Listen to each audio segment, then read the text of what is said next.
The alarms blared in a shrill chorus, reverberating through the labyrinthine corridors of the alien zoo, a sprawling biodome that encapsulated entire ecosystems on display.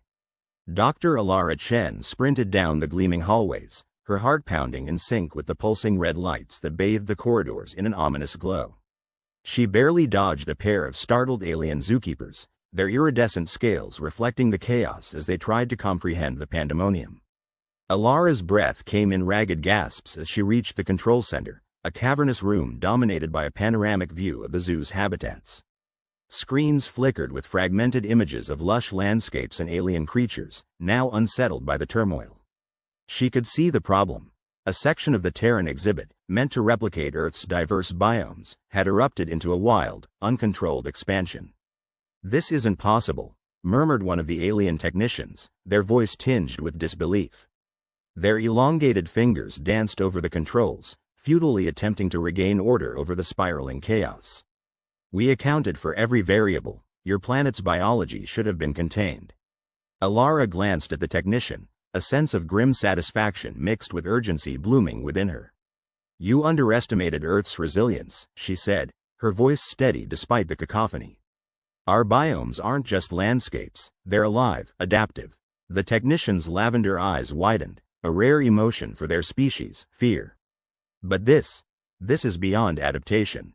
Alara turned her attention back to the screens, where Earth's flora and fauna had begun to encroach on neighboring exhibits. The vibrant greens of the Amazon rainforest spilled over into the arid deserts of the Gobi replica, trees stretching their tendrils like eager fingers exploring new territories. Animals, both alien and terrestrial, navigated the shifting boundaries with a surprising harmony, a testament to Earth's unique biodiversity. She toggled a communication link to the other human scientists stationed in various sectors. "Team, initiate containment protocol Earthrise. We need to channel this growth, not fight it." As her team sprang into action, deploying drones and automated systems designed to harness Earth's biotechnology, Alara felt a surge of hope. The alien curators had thought they could cage the essence of Earth, but they had only unlocked its potential. This was not a disaster, it was an opportunity to show them the true power of Earth's life forms. She watched as her team began to weave a tapestry of technology and biology, guiding the rampant growth into a new form of beauty and balance. The aliens, once confident in their technological superiority, could only watch in awe and trepidation. But then, a new alert flashed across the control panel, a warning that a critical containment barrier was failing, threatening to unleash Earth's untamed essence into the alien world beyond. Alara's hope flickered, replaced by steely determination. They had to act fast, or this unexpected evolution would spiral beyond their control. "Activate the nanite swarms," Alara commanded, her voice cutting through the tension. "Let's show them what Earth can really do." As the tiny machines surged into action, a new chapter unfolded in the symbiotic saga between human ingenuity and nature's raw power.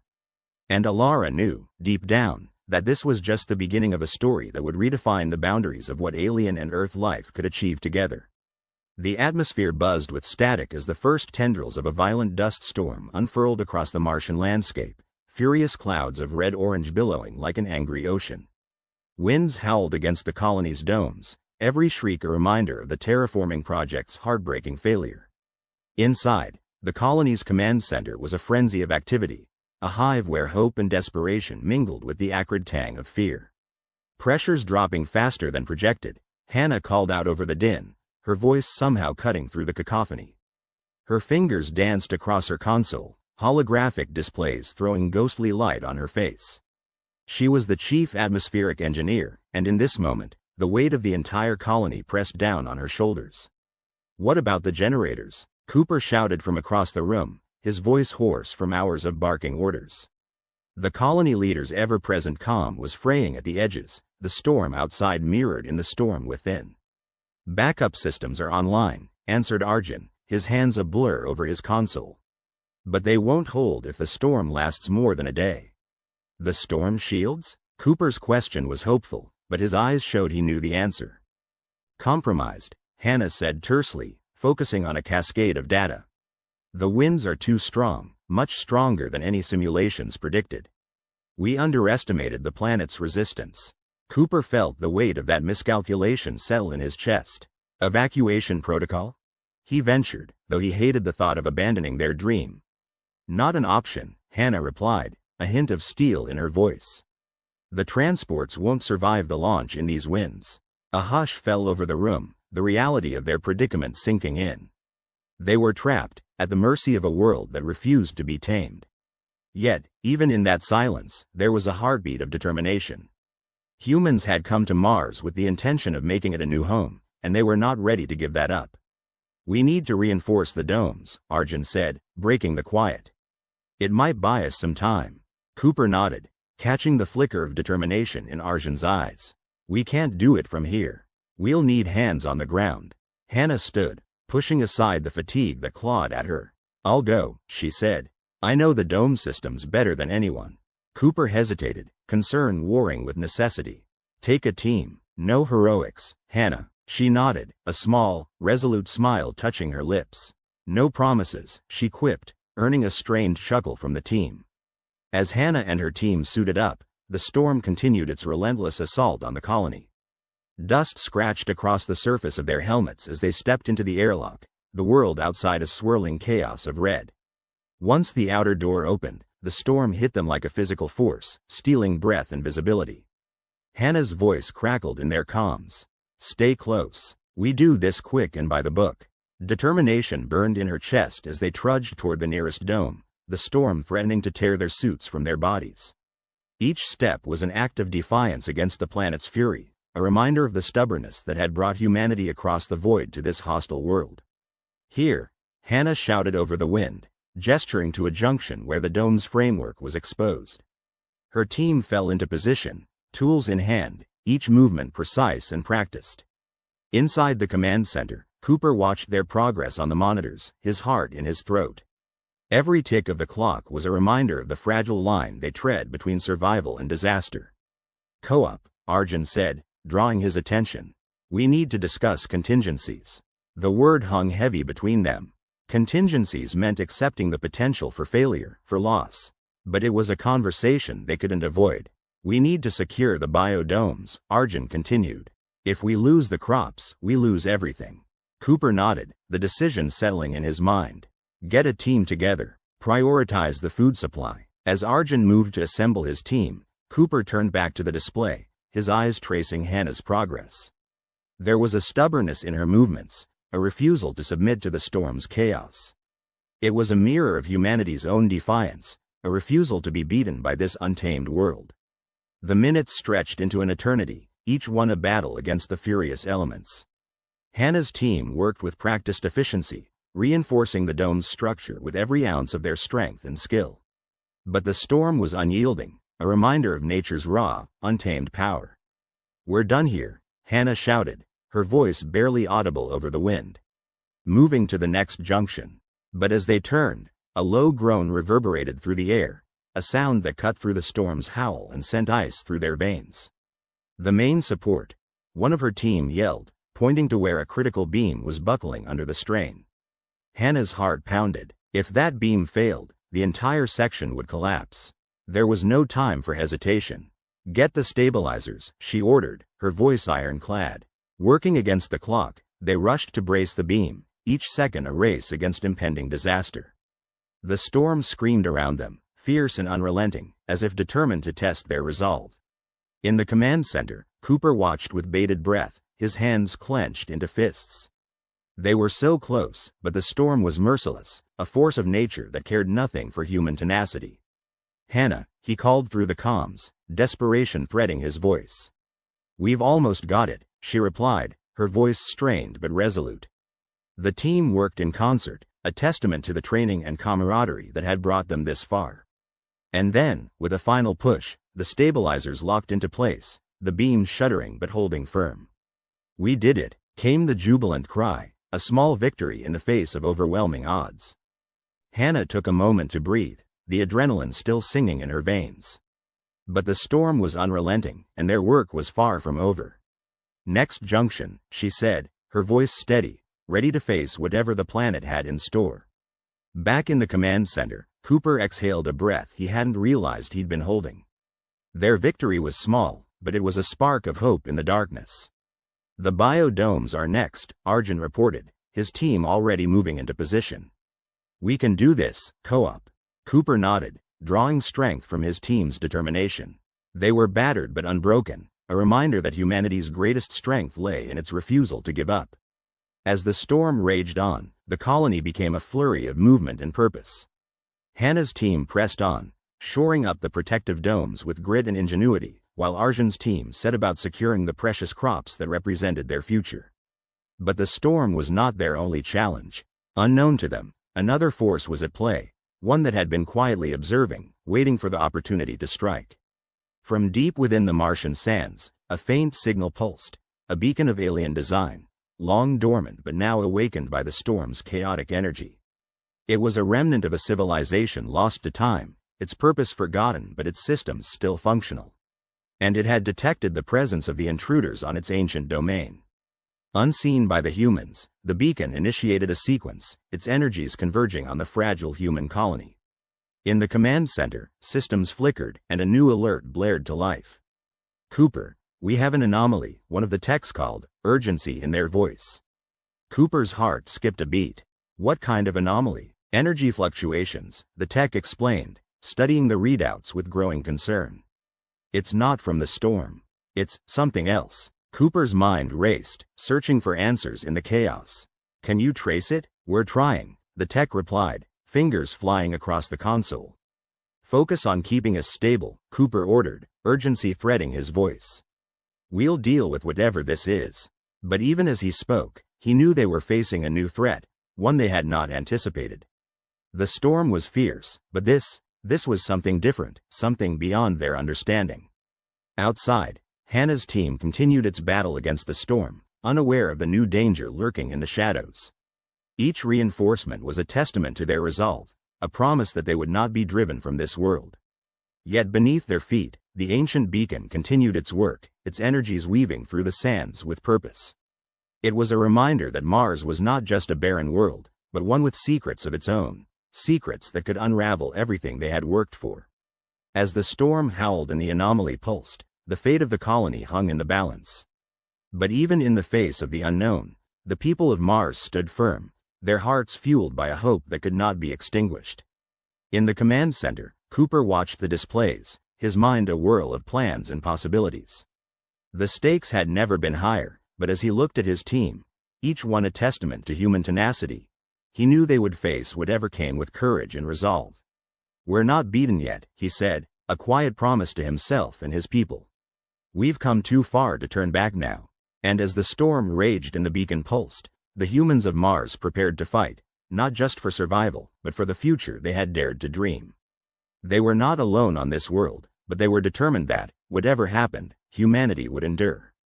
The alien terraformers' drones hovered overhead, their metallic wings cutting through the Martian atmosphere with mechanical precision. The sky was a churning mix of ochre and crimson, painted over by the relentless efforts of alien technology. From the surface, the humans watched, huddled in their makeshift colony, their expressions a blend of defiance and fatigue. Colonel Maria Chen stood on the observation deck of the colony's central hub, her eyes locked onto the swarming machines above. Her thoughts drifted to Earth, to the lush forests and vibrant oceans. Those memories seemed like relics now, out of reach, as Mars remained stubbornly barren despite humanity's best efforts. "We're running out of options," Colonel Dr. Eli Vargas said, joining her by the railing. He glanced upward, his face pinched with worry. "Our supplies are dwindling faster than we can replenish them. The terraformers are adapting to every countermeasure we deploy." Maria nodded, her fingers tightening around the railing. "We knew it wouldn't be easy, Eli. But we can't let them undo everything we've worked for." Eli sighed, rubbing the back of his neck. "I know, but the alien tech is centuries ahead of ours. They're using some kind of adaptive algorithm that anticipates our strategies. It's like they're playing chess, and they're always 3 moves ahead."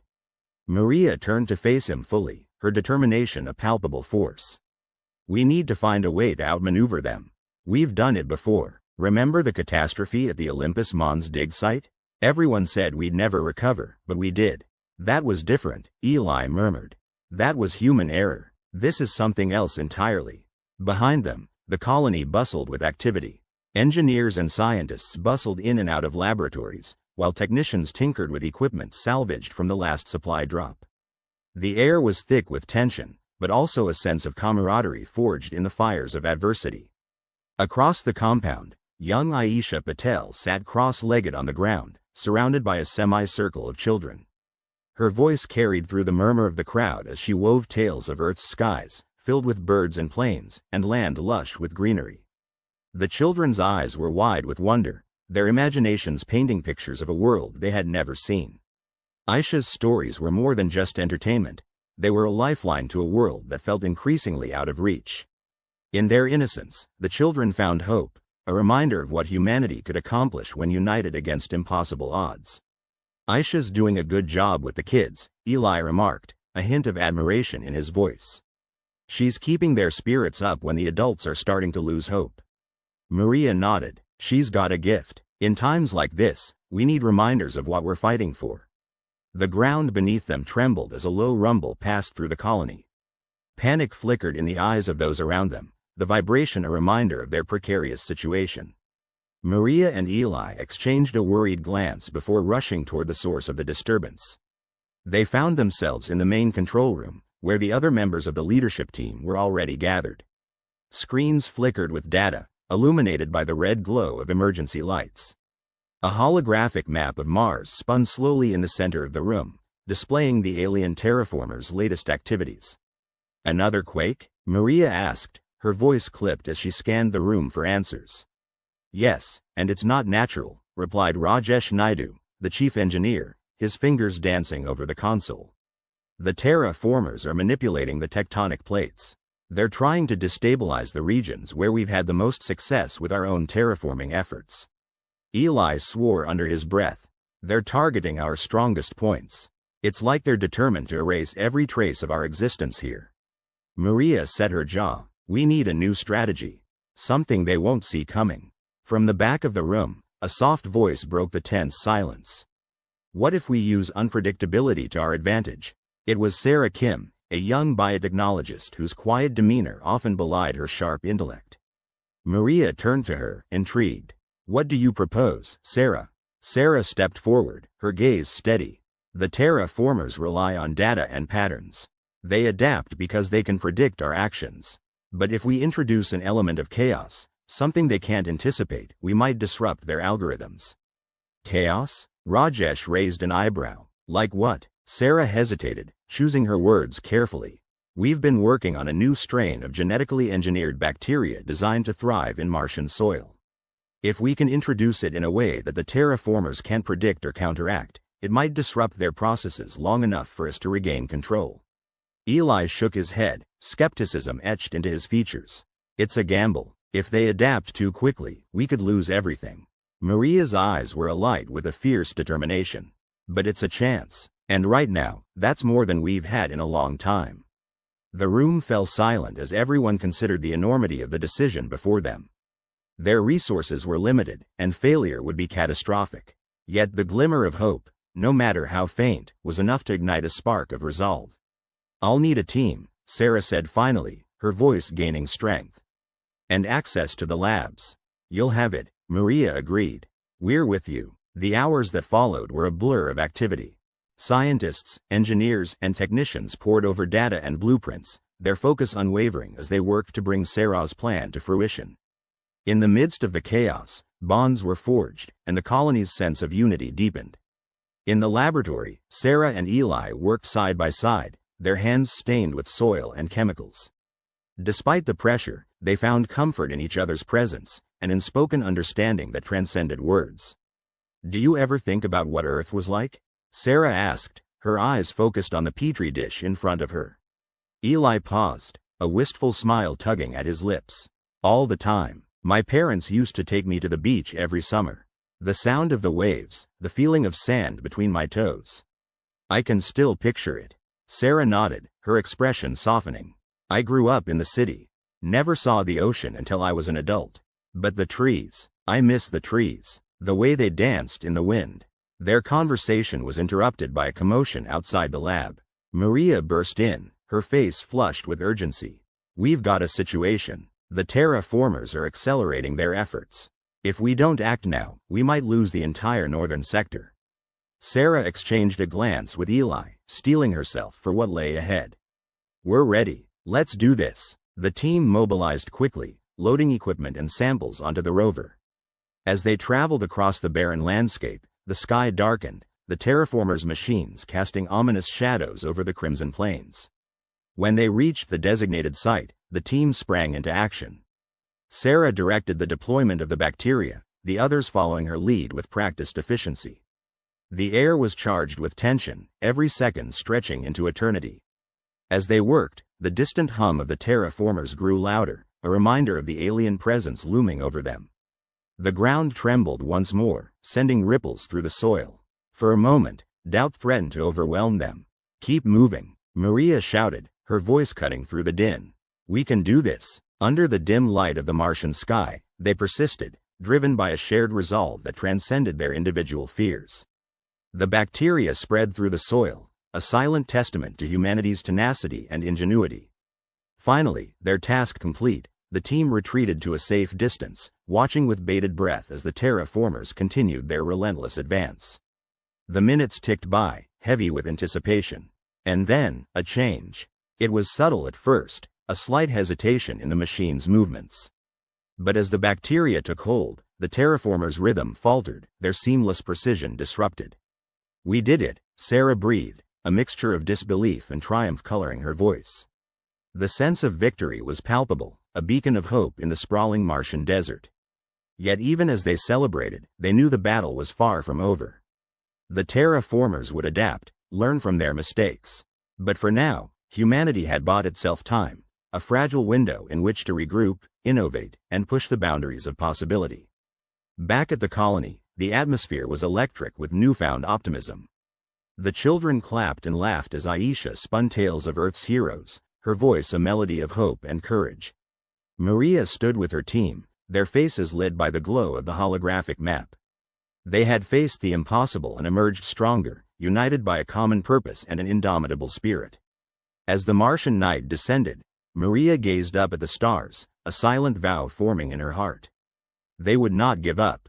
They would continue to fight, to dream, and to reach for the future they knew was within their grasp. For humanity was more than the sum of its parts. It was an unyielding force, driven by the belief that even in the darkest of times, there was always a glimmer of light. And so, they pressed on, determined to make Mars a home. Against all odds, they would not only survive, they would thrive. The hissing sound of escaping air was a constant reminder of the fragile bubble of life in which the colony existed. The terraforming array was silent, its towering spires now little more than monuments to a faltering dream. Dust whipped past the viewport in the control room where Dr. Leah Sorensen stood, her face drawn with exhaustion but her eyes still burning with determination. The planet, meant to be humanity's new cradle, was rejecting them at every turn. Pressure in Sector 6 is dropping again, Jason's voice crackled through the comms. He was stationed at the outer perimeter, a place where the winds screamed a furious symphony, tearing at the temporary habitats like ravenous wolves. Seal it off and redirect resources from Sectors 3 and 4, Leah replied. Her fingers danced over the interface, rerouting power and sealing bulkheads. She knew it was a temporary fix at best. And Jason, be careful out there. Jason's chuckle was a brief comfort. Always Leah. Despite the oppressive atmosphere, both outside and within the colony, the human spirit was indefatigable. The settlers clung to their purpose, each setback a challenge to overcome, rather than a sign to retreat. The terraforming project had been fraught with challenges from the start. The native soil, rich in potential, had proved volatile when exposed to the atmospheric catalysts they introduced. Instead of nurturing life, the chemical reactions had spawned toxic clouds, forcing the colonists to remain sealed inside their habitats. The oxygenators were strained, old machinery buckling under the pressure of producing breathable air for a population doubled by unforeseen circumstances. The arrival of the Frendon Corporation had only compounded their difficulties. The corporate entity had been a reluctant partner in the venture, their interests lying more in extracting rare minerals than nurturing life. When the terraforming efforts began to falter, they withdrew support, reallocating resources and personnel to more profitable endeavors. Their emissary, Dax Hollister, now stalked the corridors like a vulture waiting for the dying breath of its prey. Dr. Sorensen, Dax's voice drawled, interrupting her thoughts. We need to discuss the inevitable. The board is demanding an update, and I'm afraid your optimistic reports are no longer sufficient. Leah met his gaze, her lips set in a firm line. We're closer than ever, Dax. We've identified the chemical instability and are working on a solution. We just need more time. Time, Doctor, is a luxury we can no longer afford, Dax replied, his tone sharp. The board's patience is thinner than the air out there. She knew what that meant. The corporation would pull funding completely, leaving them stranded with dwindling supplies and a dying dream. Leah's heart clenched at the thought of failure, but it only fueled the fire within her. We're not quitting, she said, her voice resolute. We have people depending on us. Families. Dax shrugged, an infuriatingly casual gesture. I suggest you prepare for a different outcome. Leah turned away, dismissing him with a wave of her hand. She had no time for defeatism. Her mind raced, seeking solutions in the chaos. She needed more than scientific insight, she needed the collective ingenuity of the colony. She called an emergency meeting in the central hub, a large, dome-like structure that served as the colony's heart. Faces, worn but resolute, turned towards her as she stepped onto the makeshift stage. There was a palpable tension in the air, a mix of hope and fear that crackled like static. We need to address the challenges head-on, Leah began, her voice carrying across the room. The instability in the soil chemistry is our primary obstacle. We know that, but it's not insurmountable. What about the oxygenators? A voice called out. We can't keep up with the demand. We're working on that, Leah assured them. Jason and his team have been repurposing components from the old landers. It's buying us time, but we need a long-term solution. Murmurs rippled through the crowd. Leah saw the doubt in their eyes, but also a flicker of determination. These were people who had chosen to leave everything behind for the promise of a new beginning. They were not easily deterred. We need to think outside the box, she continued. Every crisis is an opportunity. The native flora, as hostile as it seems, might hold the key. A murmur of confusion swept through the crowd. We've been analyzing the local plant life, Leah explained. It adapts rapidly to environmental changes. If we can harness that adaptability, we might find a way to stabilize the atmosphere. Are you suggesting we engineer a solution from the native plants? Another voice asked, incredulous yet intrigued.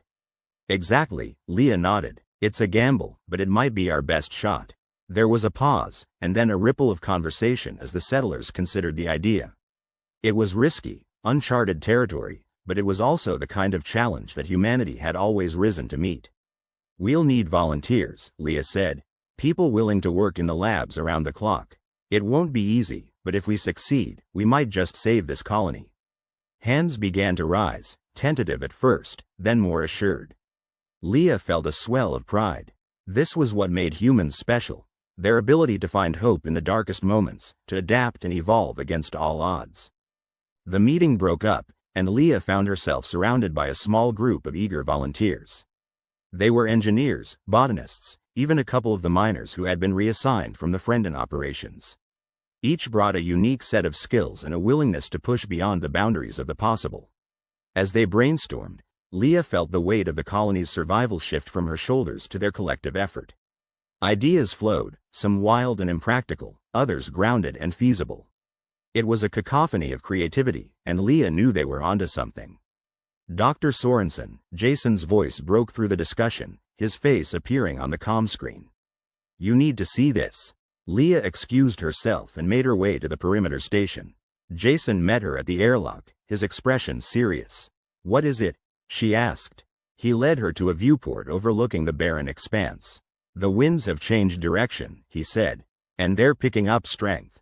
She watched as the dust storms swirled, their fury increasing. It was an ominous sign. If the winds breached their habitat, they could lose everything. We need to reinforce the outer barriers, Leah said.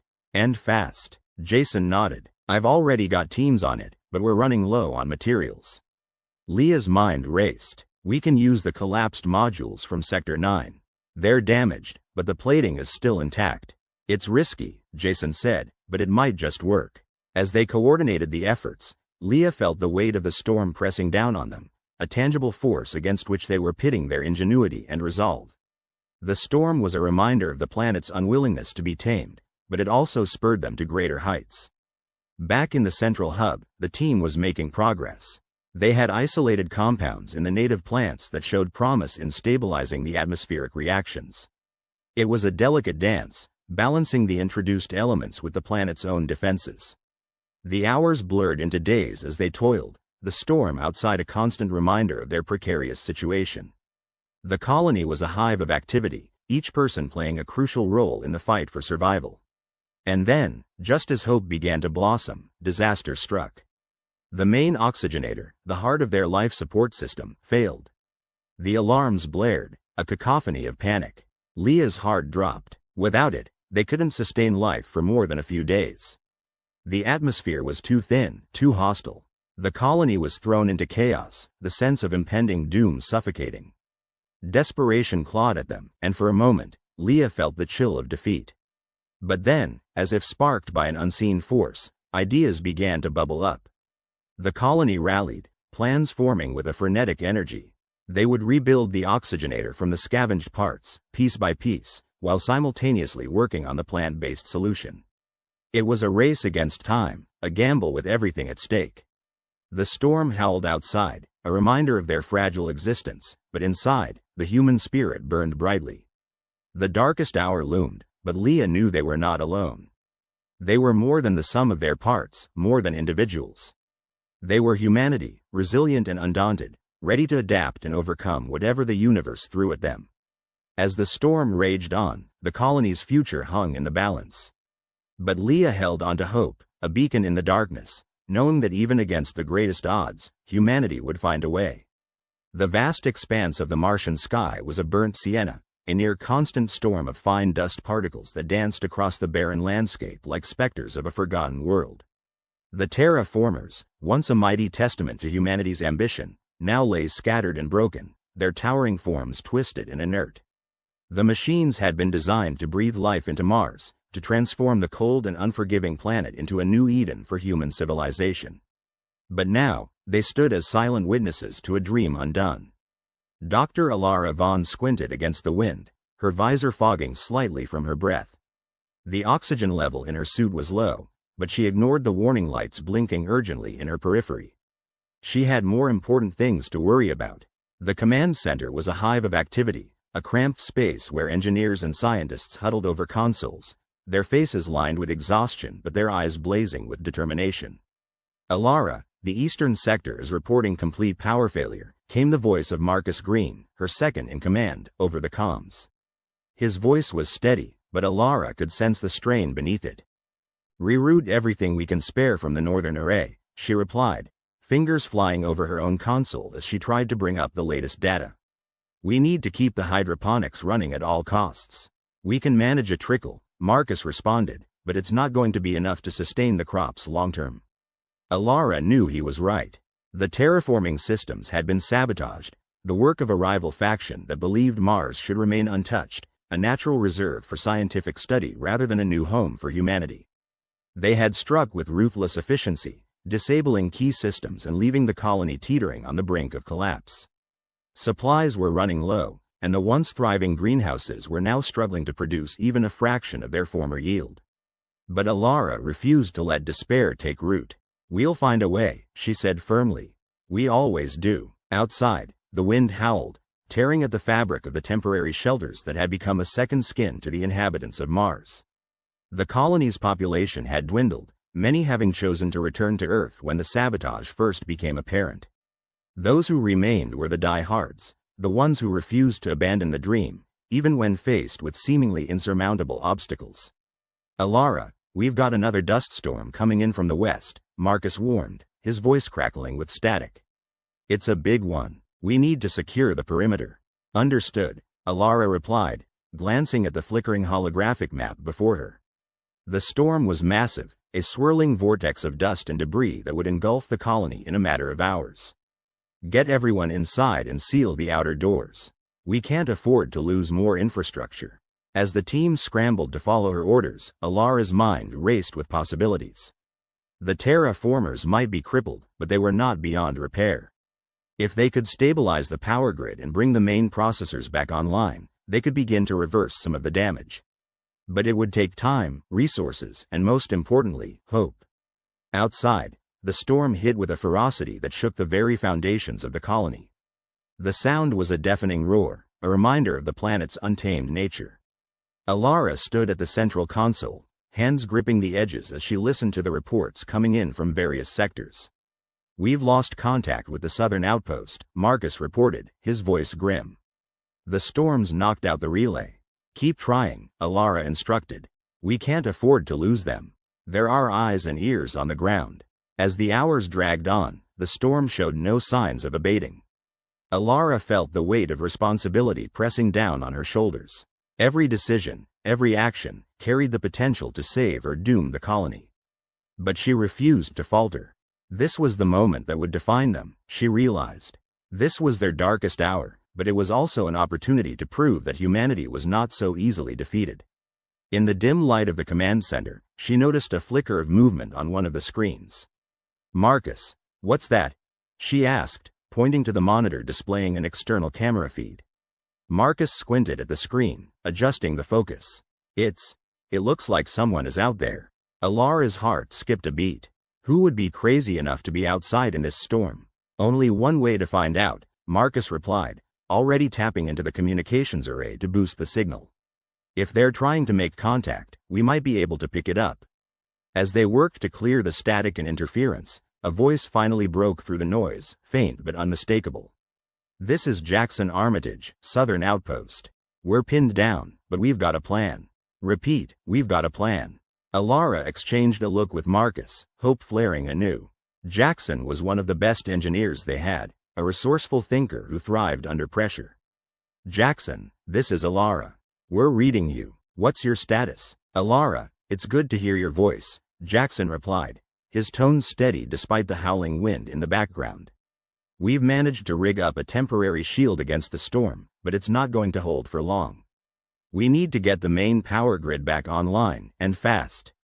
"We're working on it," Alara assured him. "What do you need from us?" "We've got a lead on a secondary power source," Jackson said. "Old mining equipment, pre-colony, but it's buried under a ton of rock and debris. If we can get it operational, it might just give us the boost we need to jumpstart the terraformers." Alara's mind raced. It was a long shot, but it was a shot nonetheless. "What do you need from us?" she asked again. "We need manpower and transport," Jackson replied. "And whatever tools you can spare. We'll do the heavy lifting, but we can't do it alone." Alara nodded, determination hardening her resolve. "All right, Jackson, sit tight. We're on our way." The storm might rage outside, but within the command center, a new energy crackled to life. Alara quickly organized a team, selecting those with the skills and tenacity needed for the task ahead. There was no room for doubt or hesitation, every second counted. As they suited up and prepared to venture into the storm, Marcus caught her eye. "Alara, you should stay here. You're needed." She shook her head. "I'm needed out there, too. Jackson and his team can't do this alone, and neither can we. This is all hands on deck." With that, Alara led the way, stepping out into the swirling chaos of the Martian landscape.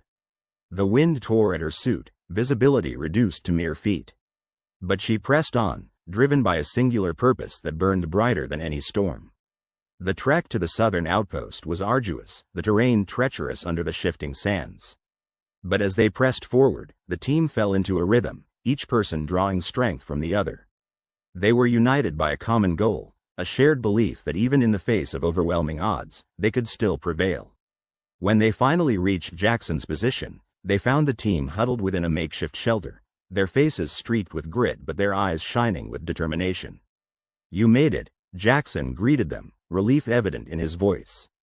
"We've got our work cut out for us, but I know we can do this."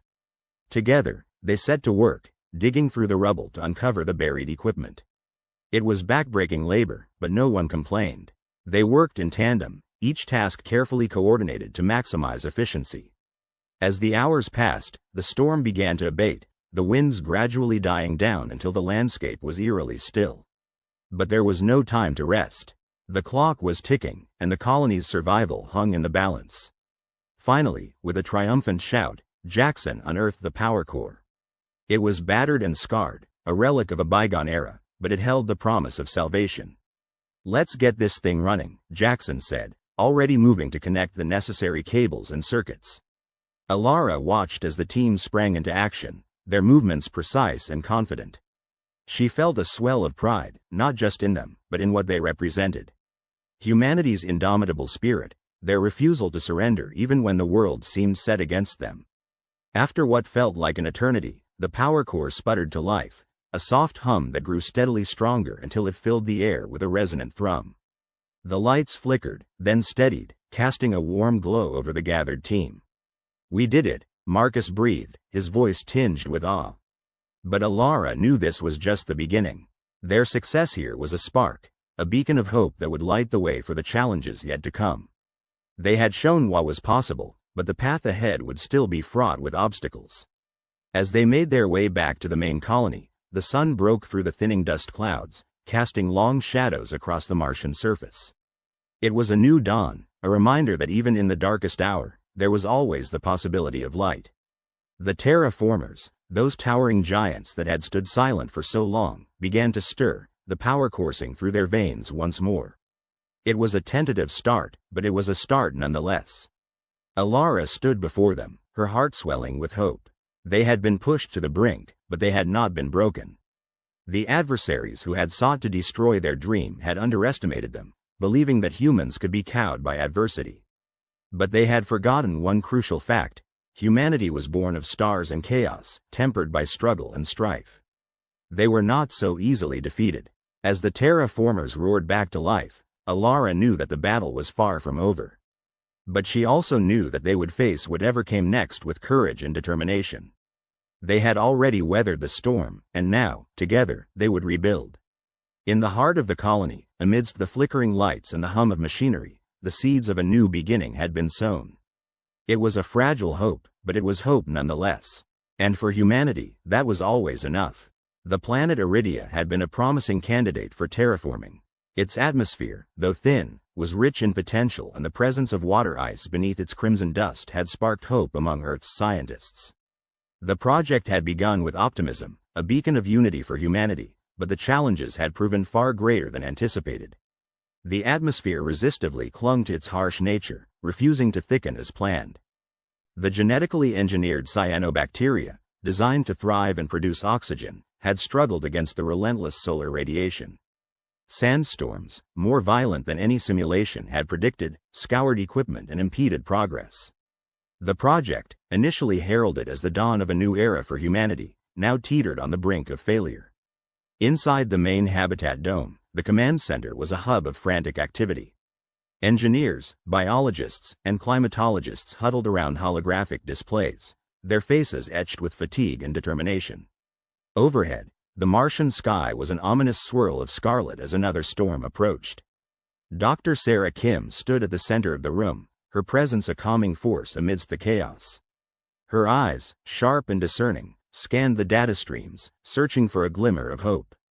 Her mind, a relentless engine of problem-solving, was not yet ready to surrender.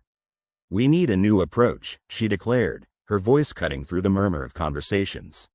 Her colleagues turned towards her, drawn by the unyielding resolve in her tone. "The conventional strategies aren't working. We need to adapt, and quickly." A young engineer, Luis Moreno, raised his hand. "Dr. Kim, what if we use the storms to our advantage instead of fighting them?" The room fell silent, and Sarah's eyes flickered with intrigue. "Go on," she urged. Luis tapped his tablet, projecting a model of Iridia's surface with its unpredictable weather patterns. "Our terraforming systems are designed to be static. What if we introduced mobility? We could harness the energy of the storms, use them to distribute our microbial cultures across the surface more efficiently. It's risky, but it might just work." Sarah considered the proposal, her mind racing. The idea was bold, unconventional, and precisely the kind of thinking they needed. "It's an ambitious plan, Luis," she acknowledged. "But ambition has always driven human progress.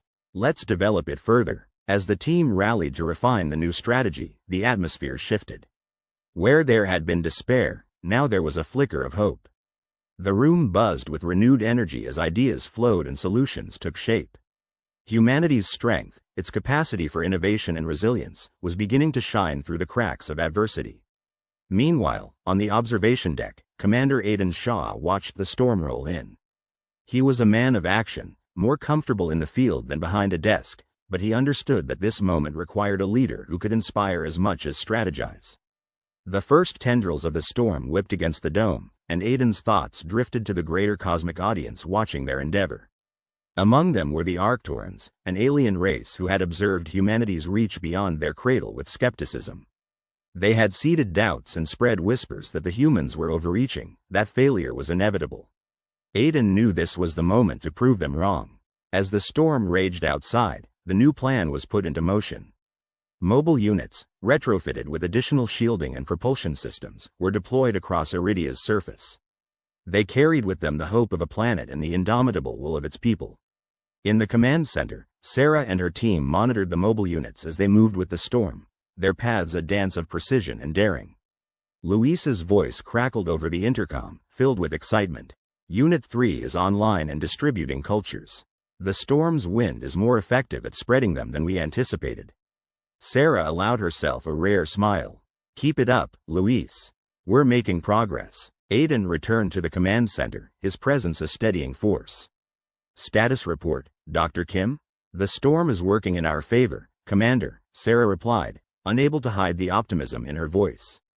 Our mobile units are performing beyond expectations. We've already achieved a significant increase in distribution efficiency. Aidan nodded, his eyes meeting hers with a shared understanding. This is it, Sarah. This is the turning point. We have to keep pushing. As the hours passed, the storm began to abate, leaving behind a transformed landscape. The surface, once barren and resistant, was now seeded with life. The initial results were encouraging. Oxygen levels showed a marked increase, and the microbial cultures were thriving in their new environment. In the days that followed, the Arcturans began to take notice. Their emissaries, who had watched from the shadows, now stepped forward, their expressions a mixture of surprise and reluctant admiration.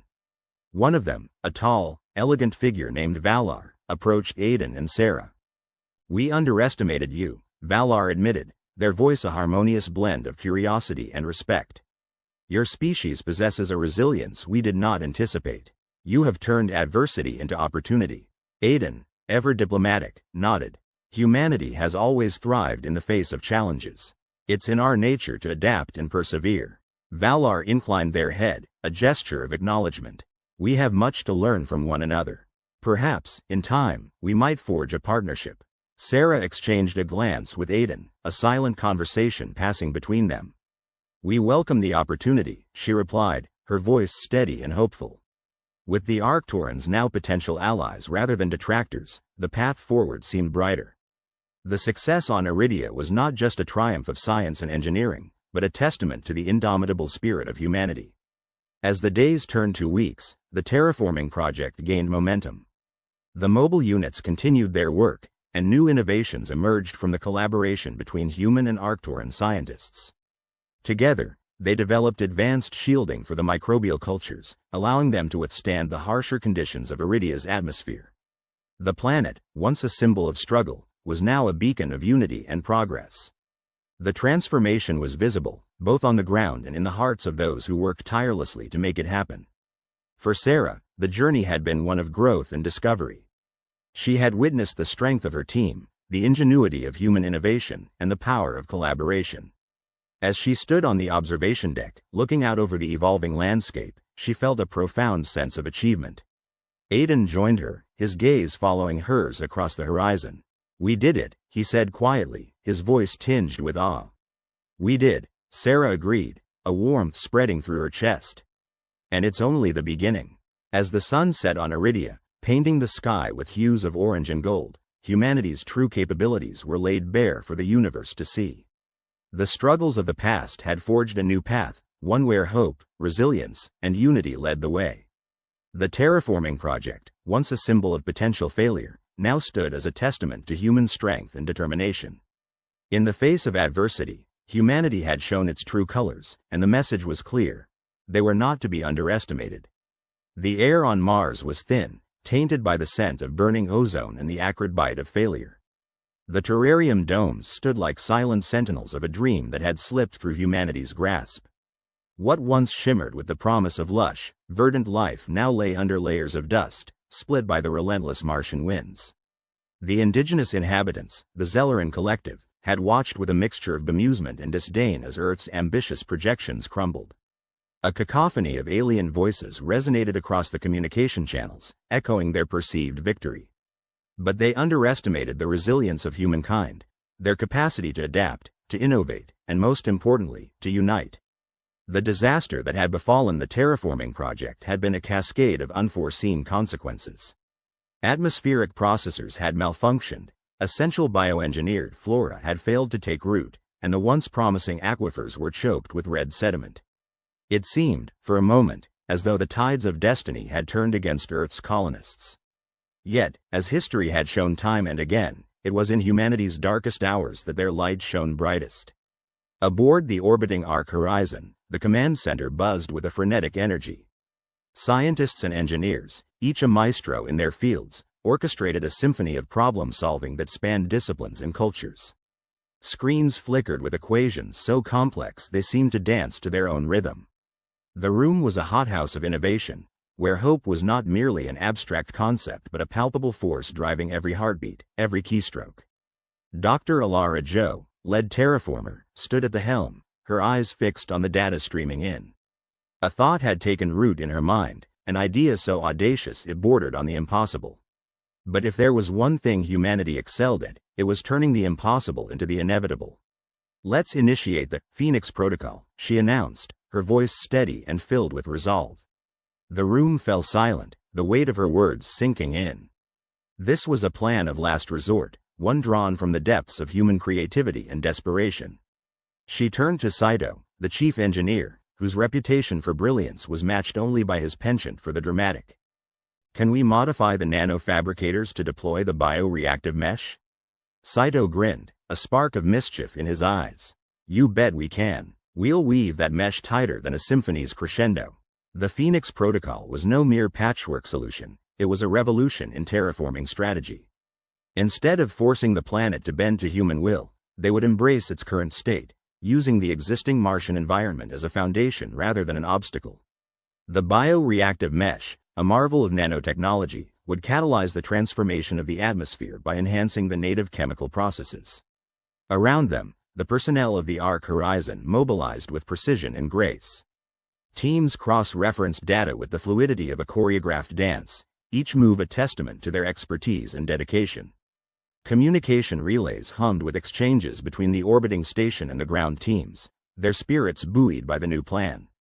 The Zelleran collective, observing these developments, began to unravel in their certainty. Their council convened in a flurry of psionic conversations, their crystalline forms shimmering with agitation. They had underestimated the humans, viewing them as merely another species doomed to fail against the cosmic odds. In the days that followed, the arc horizon became a beacon of hope. Under the soft glow of its lights, humanity's finest minds wove together their respective arts into a single, cohesive masterpiece. Biologists, chemists, physicists, and programmers worked side by side, their individual contributions forming a tapestry of innovation. Dr. Jo coordinated the efforts with the precision of a conductor leading an orchestra. She guided them through the storm of challenges with unwavering determination, her mind a repository of solutions forged in the crucible of necessity. She was the heart of their endeavor, each beat a testament to her unyielding spirit. As the final pieces of the Phoenix Protocol fell into place, the time came to deploy the bioreactive mesh. The plan was simple in its complexity. A network of nanobots, guided by synchronized algorithms, would release the mesh across key areas of Mars. These bots, no larger than grains of sand, were designed to sustain and propagate the biochemical reactions necessary to jumpstart the atmosphere's transformation. The launch was a spectacle of human ingenuity. Onlookers gathered across the colony, their faces upturned towards the sky. The mesh unfurled like an aurora, a living tapestry of light and color that danced across the barren landscape. It was an artful symphony of engineering and biology, a testament to the unyielding resilience of the human spirit. The Zelleran collective watched, their crystalline forms frozen in awe. This was not the floundering failure they had anticipated, but a demonstration of human excellence at its zenith. For the first time, they glimpsed the true potential of their neighbors from Earth, a potential that defied their calculations and expectations. As the mesh settled, a hush fell over the Martian plains. The atmosphere seemed to hold its breath in anticipation. Slowly, the air began to change. The chemical reactions initiated by the bioreactive mesh rippled outward, transforming the thin, lifeless atmosphere into a vibrant, oxygen-rich environment. The first seeds of a new ecosystem took root, nourished by the very elements that had once been their bane. And then, like the first rays of dawn after a long, cold night, life began to emerge. Hardy strains of bioengineered lichen spread across the rocks, their vibrant greens and blues a stark contrast to the ochre dust. With each passing moment, the planet pulsed with a nascent vitality, a symphony of life orchestrated by human hands. The Zelleran collective, once so certain of their superiority, now faced a profound realization. In their hubris, they had overlooked the most fundamental truth of the universe. The capacity for growth, for change, was limitless. Humanity had embraced this truth, using their failures not as an end, but as a stepping stone to greater heights. In the days that followed, the transformation of Mars continued at an exponential pace. The atmosphere thickened, the air warmed, and the first signs of weather patterns emerged. Clouds formed, casting shadows across the plains, and a gentle rain fell, heralding a new era for the Red Planet.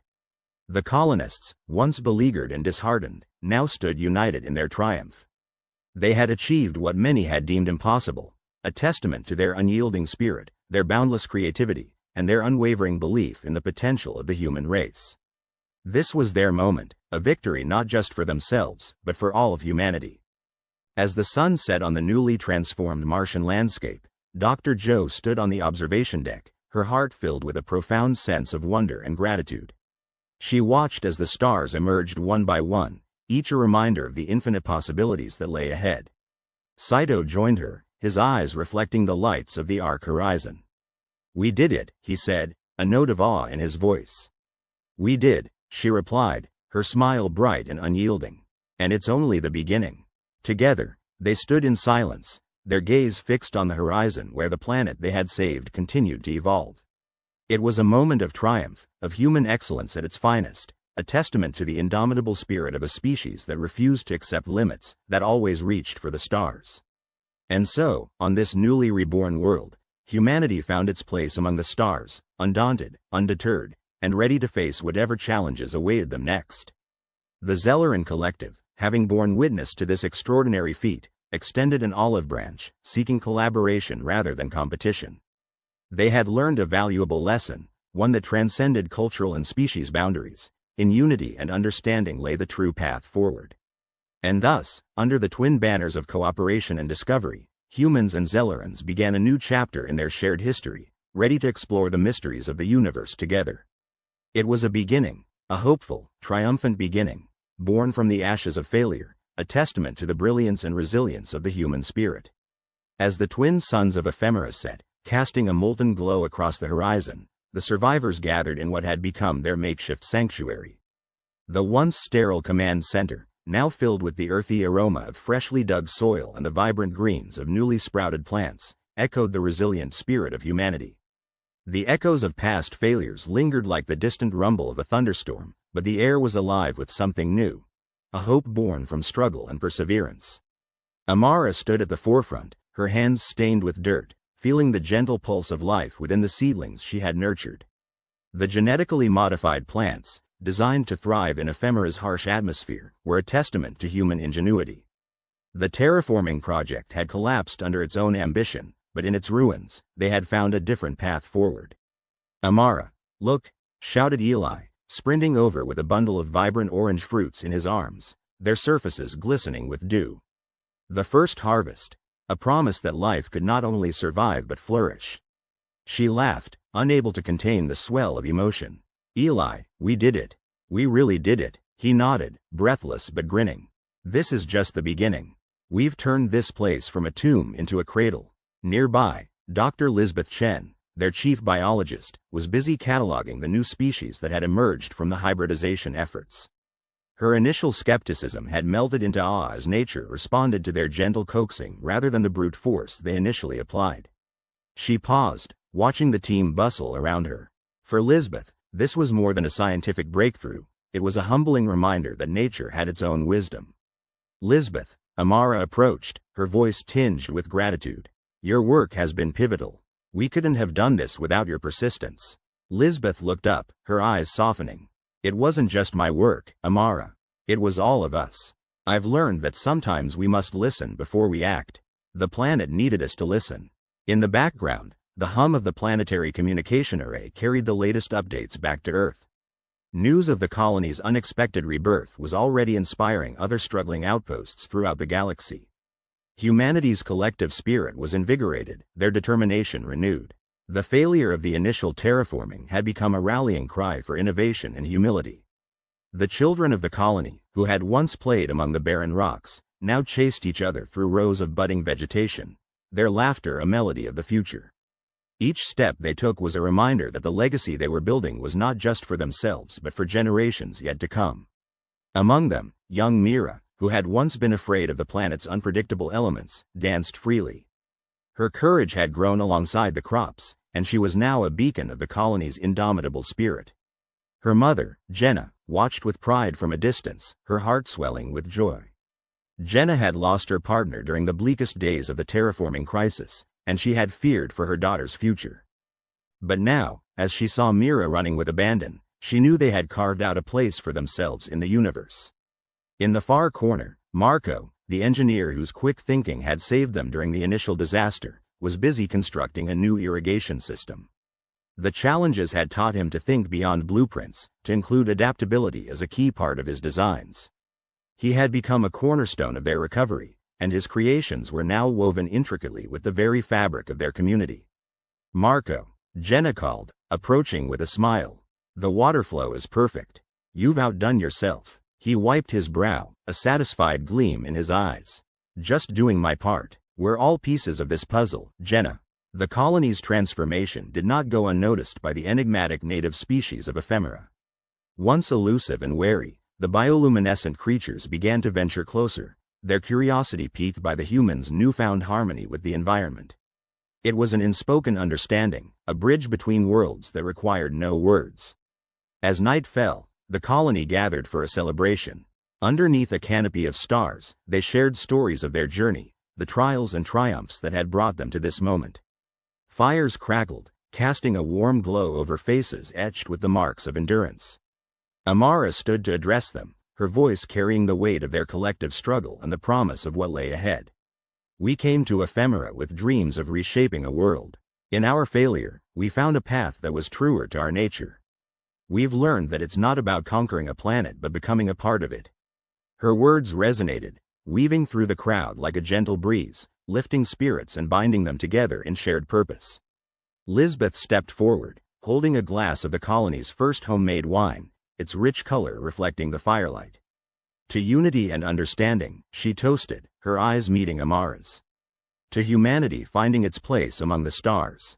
The colony raised their glasses, the clinking sound echoing with resolve and optimism. They drank to their achievements, their failures, and the unyielding spirit that had carried them through. As the night wore on, Amara found herself wandering to the edge of their cultivated land, where the untamed wilderness began. She gazed out, her thoughts a tapestry of past and present. The air was cool, carrying the scent of the native flora and the distant song of the wind. Eli joined her, silent for a moment as he absorbed the sight of their nascent world. "It's beautiful, isn't it?" he murmured. "More than I ever imagined," Amara replied, her voice filled with wonder. "We came here thinking we had all the answers. Instead, we found the right questions." Eli chuckled softly. "And now, we have a chance to answer them. For ourselves and for those who will come after us." The journey to this point had been fraught with hardship and loss, but it had also been a journey of growth and discovery.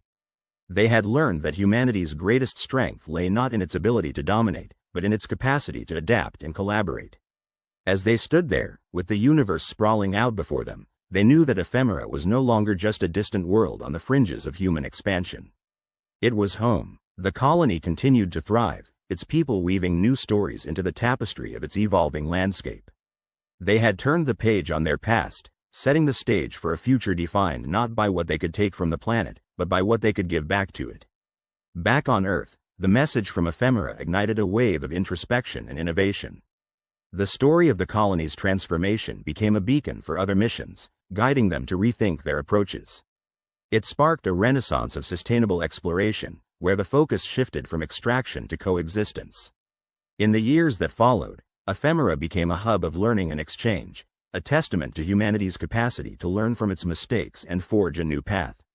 Scientists, philosophers, and adventurers came from across the stars to witness what had been achieved, to study the balance that had been struck.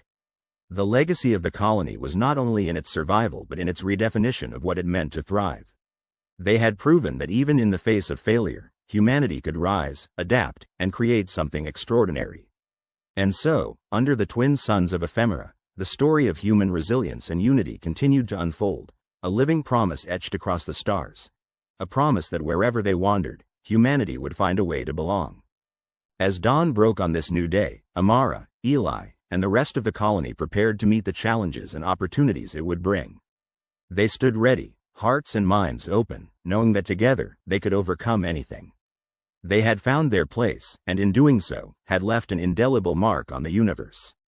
With the first light of morning painting the sky in hues of gold and lavender, the people of Ephemera began their work anew. Their journey was far from over, but as they faced the horizon, one thing was certain: humanity had not only survived, they had flourished, and their story was just beginning.